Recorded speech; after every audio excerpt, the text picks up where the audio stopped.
What is up everyone, Nayfly here and welcome back to another Creation Club review. Today we are looking at the Fantasy Hero set. In this video we will be having a look at all this creation has to offer, and at the end I'll give it a rating out of 5 and let you know if I think it's worth spending your hard-earned money on.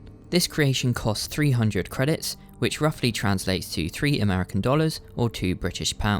So it's one of the cheaper creations you'll find in the Creation Club. So what do you actually get for your money? Let's read the description to find out. Move over Grognak, there's a new hero in town. Embark on a quest to retrieve the helmet and sword of a true warrior of legend and cleave a path of victory through the entire Commonwealth. Anyone that's played Skyrim will instantly recognise the Fantasy Hero set as replicas of the Iron Helmet and Steel Sword from Skyrim. It's worth mentioning straight away that Skyrim is probably my favourite game of all time, so for personal reasons I was extremely happy to see this creation. However, there will be a lot of people out there who haven't played Skyrim that do play Fallout 4, so I'm going to take that into consideration during the review. How on earth is the creator of the Fantasy Hero set going to implement this Skyrim helmet and sword in the Fallout world and keep it lore friendly?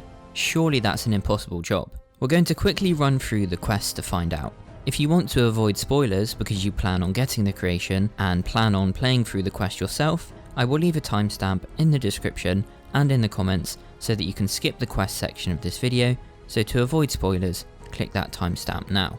Okay, so when you first load into the game after downloading the creation, you will be given a quest called Method to the Madness. The quest tells us to investigate Hubris Comics, which immediately gives you an idea of the route the creator has taken to explain the existence of the Fantasy Hero set. The description of the quest says, "In pre-war times, I recall hearing a news story about an actor who nearly killed someone on the set of Hubris Comics. Perhaps he left something behind that may be of some use. When we head over to Hubris Comics, we'll firstly need to take care of some of the ghouls."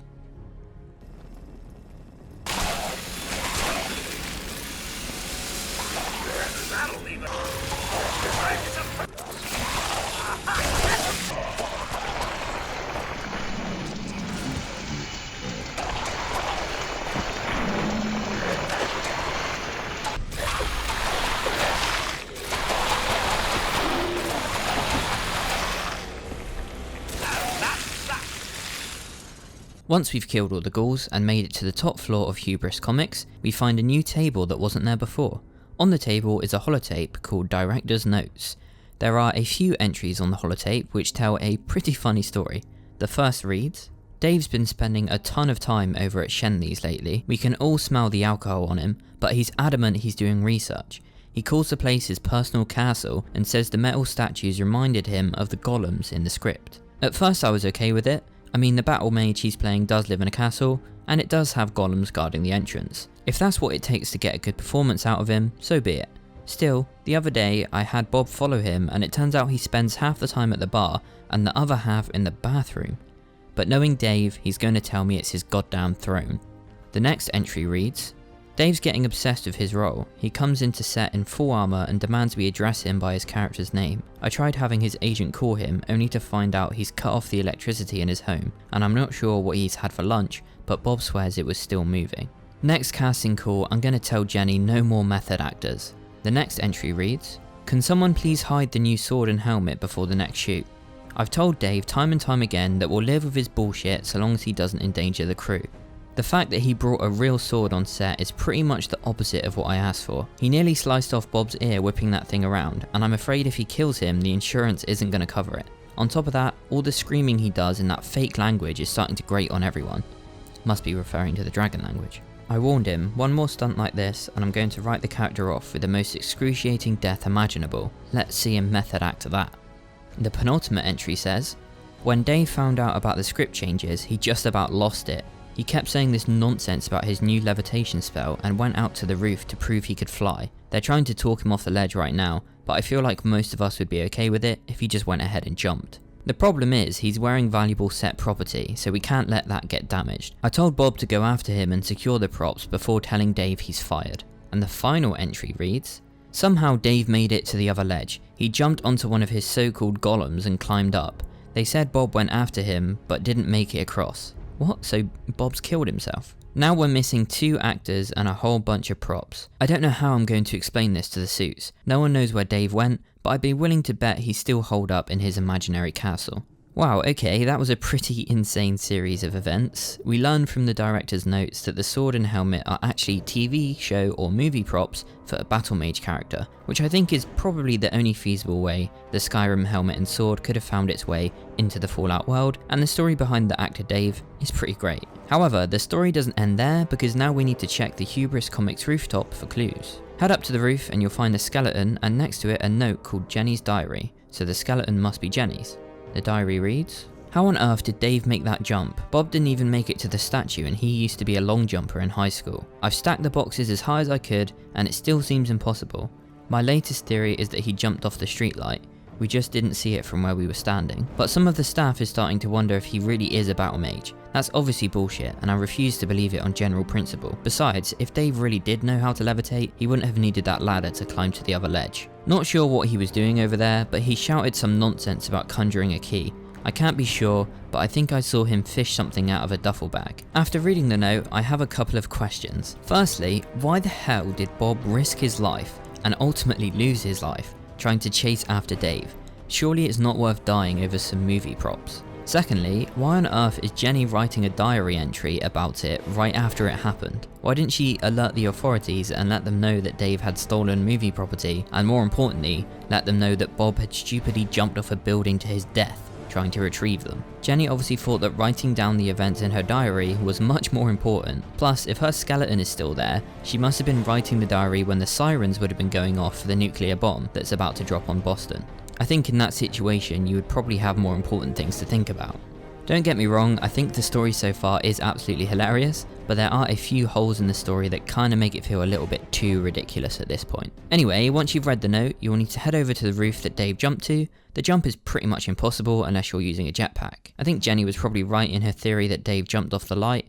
I think he probably jumped onto the streetlight and then jumped over to the golem, probably just holding onto it, and then pulled himself up on top of the golem and then onto the roof. When I attempted to jump, I landed right in front of a bunch of raiders shooting at my face. If this happens to you as well, you don't need to go back up to the Hubris Comics roof and try again. You can just kill all the raiders and enter Shenley's Oyster Bar, which is the building that Dave jumped onto. Make your way up to the roof and you'll find a duffel bag which for some reason Dave just abandoned there along with a chem box.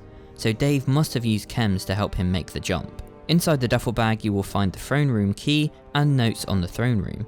The notes on the throne room are probably my favourite thing about this quest. The notes read, "I hast hidden the spare key to my throne room high atop the castle ramparts, where nary a soul can findeth it, not even the valorous Sir Shenley. It is vital that I not be disturbed when I am alone in my chambers. Emptying my body and mind allows me to focus and replenish my magic reserves, but if meditation faileth, I keep several potions from the Archmage Gwyneth nearby.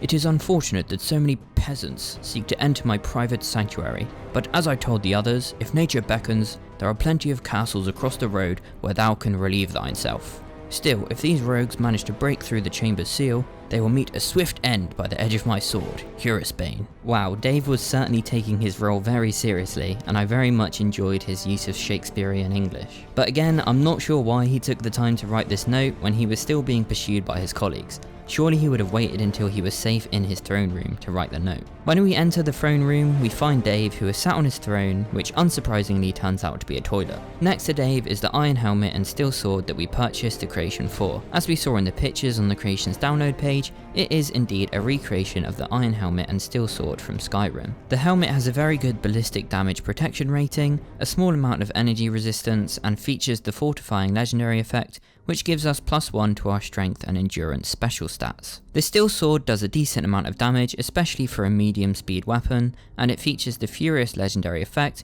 which increases the damage by 15% after each consecutive hit on the same target. So if you hit a target 11 times, you will end up doing 150% more damage with your 11th hit. So how do they compare to the actual iron helmet and steel sword from Skyrim in terms of how they look? I'm happy to report that they are pretty accurate replicas of the steel sword and iron helmet from Skyrim, although the textures aren't perfect and could probably be a little bit better. Now what I mean by that is the Fallout version of the helmet and sword seem to be much shinier and a bit darker, and the horns on the helmet seem to be a bit bigger than the Skyrim version. I do have texture mods installed on my Skyrim, so that could be affecting the look of the helmet and sword a little bit, but I definitely don't remember them looking as dark or as shiny as they do in this creation on Fallout 4. Other than that, the helmet and sword in terms of shape and design look pretty much exactly the same as the Skyrim version, and I think the creator did a pretty good job recreating them. To be honest, when I bought the creation, I wasn't expecting to be able to make any modifications to the sword or the helmet, so I was pleasantly surprised to find out that you can. The helmet can be modified with 2 new lining mods, allowing you to increase the ballistic damage resistance even further up to 27 with reinforced, or add 15 points of radiation damage resistance with lead lined, making it one of the better helmets in the game, even competing with the Assault Marine armor helmet from the Far Harbor DLC. In terms of gameplay, I very rarely use helmets in Fallout 4 because ballistic weave makes them pretty much pointless, and I like being able to see my character's face, which I spend time modifying to look the way I want it to. The only reason I would wear a helmet is for aesthetic or role-playing purposes. The sword modifications are one of the best things about this creation, allowing you to increase the general melee damage and make targets bleed with the sharp blade, which is probably the best option in terms of being effective against all enemies. However, I would definitely recommend using either the electrified blade, which adds additional electrical damage, or the nuclear blade, which adds radiation damage. I especially recommend the nuclear blade if you have the nuclear physicist perk, which doubles your radiation damage with the 2nd level. That's not even the best part. The electrified blade and nuclear blade mods add a unique texture to the sword, making it almost look like how the steel sword would look in Skyrim if it was enchanted. The electrified blade adds a blue electrical effect to the blade, whilst the nuclear blade adds a pulsating glowing green effect to the blade, both of which look awesome and make the sword look so much more interesting. In terms of actually using the sword, it works very much like Kremva's Tooth or just the Chinese officer sword, and uses the same kill move animations. The legendary effect and modifications make it very powerful, especially if you have the nuclear physicist perk along with the nuclear blade, meaning you can use the sword at high level. So now that we've talked about all this creation has to offer, by going through the quest, checking out the aesthetics, looking at the modifications, and talking about how useful they are, it's time to give it a rating out of 5. I'm going to give this creation 4 stars out of 5.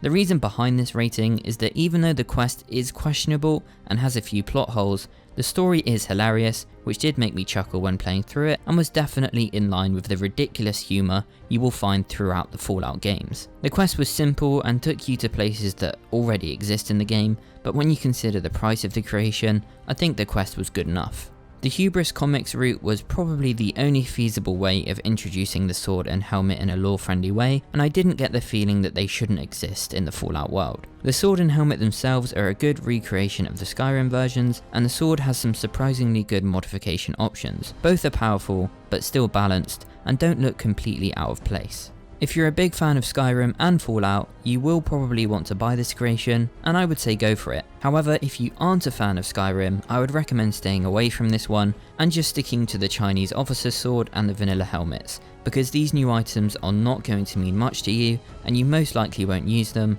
so it would be a waste of money. That will take us to the end of the video. I do hope you enjoyed it or found it helpful in some way. If you did, please leave a like, hit subscribe, and click the notifications bell button next to the subscribe button to be notified every time I upload a new video. If you want to help me make more and better videos, consider supporting me on Patreon, like Kingdoms of Man, who is my first $10 patron. Welcome to the guild, my friend. You are an absolute hero. I'm also giving away a copy of Fallout 76, so check the description of this video for a link to enter the giveaway for free. Now sit back, relax, and enjoy some gameplay of the steel sword and iron helmet in action. I'll see you in the next video. Good luck out there in the wasteland.